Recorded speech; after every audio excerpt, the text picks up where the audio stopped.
Sugar Company has resumed milling operations after a 2-month maintenance break.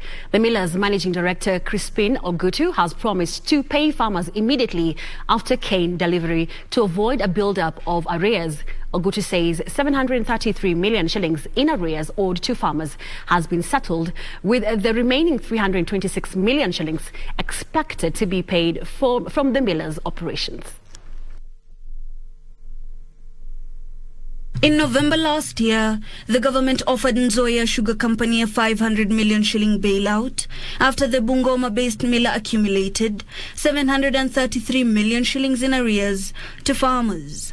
The miller's Managing Director Chrispine Ogutu says the cash paid to farmers in December last year catered to 38.6% of the total arrears of 733 million shillings that was then owed to farmers, leaving a balance of 450 million shillings. Of the $500 million shillings received, Nzoia Sugar Company spent 217 million shillings to finance maintenance of its milling equipment, while the remaining 283 million shillings was used for settling farmers' arrears. Ogutu says the miller has this month cleared arrears owed to 14,000 farmers who delivered cane between 15th October 2021 to 31st May 2022. He says the miller's arrears are now at 326 million shillings, which he has pledged to settle from revenue as sugar sales start streaming in.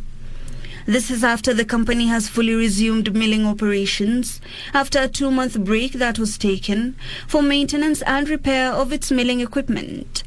The managing director further says the company has had major operational shifts to reduce costs, which had added to the losses they were making before. He says previously, the company was grinding 15 tons of sugar cane to produce only a ton of sugar, which has improved to 11 tons of cane producing 1 ton of sugar. He is urging farmers to increase production, noting that the factory is now in high demand for raw materials. Hibak Saeed for Prime Edition.